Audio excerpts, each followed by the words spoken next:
Howdy, my name is Ben and/or Bookish Bear, and this is my review on Girls Against God by Jenny Hval. So first things first, did I like the book? Yeah. I won't get into that as much here. I'm going to say, yes, I did like it, and get more into it when I talk about the book in the third part. The second part, I like to pick a song that I feel like fits the mood and the vibe of the book.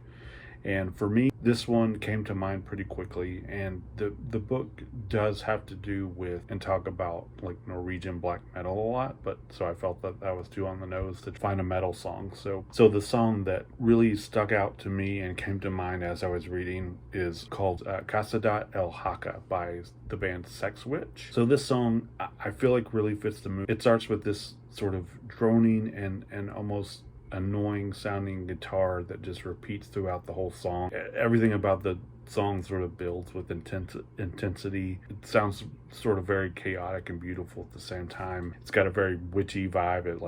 It feels like it's entrancing you as you listen to it. And I think that the book sort of does that as well. It sort of lulls you in and creates this sort of entrancing, like it's putting you into this strange world. So yes, that's the song I chose, and I think you should listen to it. So the third part, this is where I just kind of talk about the book. It might get a little spoilerish, but my first thoughts will explain how it isn't spoilerish, because this book doesn't really have much of a plot at all. It's very much sort of you're inside the narrator's head, this character, and there are things happening, but there's not like a plot of like, it is about a girl who is Norwegian, and she grew up in the South, which is apparently very Christian and religious, and she is sort of rebelling against that her whole life. As a child, she didn't seem like she fit in. She wanted to rebel against all the stuff that she was learning in school. I believe she went to she's in a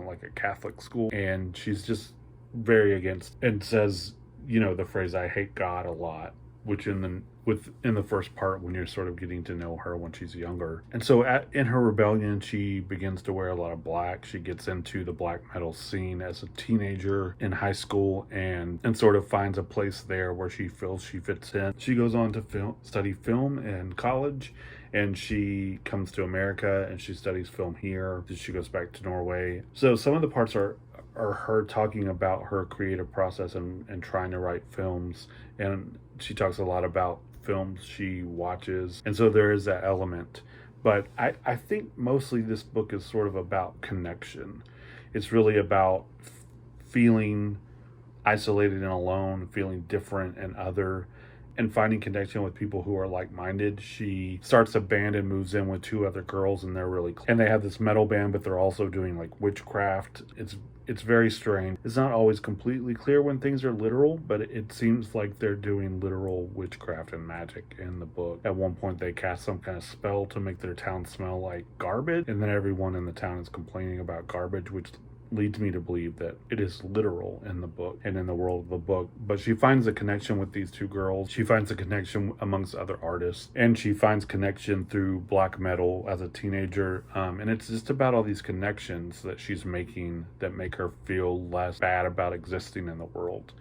It's also a lot about the connection between art and the people who consume the art, either through music, film, paintings. She talks a lot about paintings and has dreams and tries to incorporate paintings into her films, where the paintings are like coming alive, and she wants to make a film about this girl from a painting who's like living in the world. So it's a lot about that too, how we interact with art and what art means to us and what we gain from art and those kind of things. It does have a very serious vibe to it. It's very witchy. When I first started reading it, I was very into it, and I was very into the vibe that it was giving me. It was sort of what I needed in the moment. As I continued to read the book, that excitement faded a little bit, because these are the kind of books that I enjoy, where it's very cerebral and there's not a lot of plot necessarily, but they're also difficult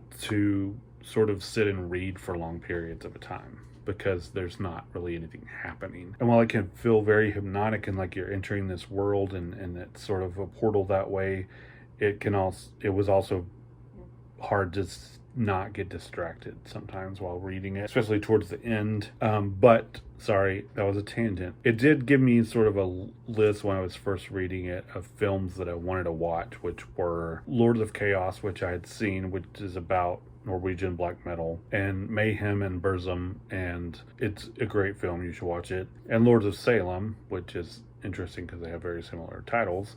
The Rob Zombie movie, which is about witches, and it's about this record that like brings a witches back from the dead or something. It's been a while since I've watched it. And then The Witch, which is just a great horror movie. But it was very much, if you are into the vibe of those movies, if you've seen any of them and you know that sort of witchy vibe that they're giving, especially those first two, which are mixed with a lot of elements of music and metal in the first one, it very much put me in the same headspace and mood as the book did. So if that's any indication of the book, I haven't really read a book similar to Girls Against God in a while, so I'm not really sure what to compare it to and to say like, if you like this, you'll like this. If you are interested in stream of consciousness that is very sort of rebellious and female focused and witchy and deals with sort of a rejection of religion, if you're into if you're into any of that and you don't need there to be like a really interesting plot, then you'll probably enjoy this book. I enjoyed it. I do want to read her other book as well now. And yeah, hopefully any of that information is helpful and enlightening about the book. And thank you for watching, and I hope you have a good rest of your day.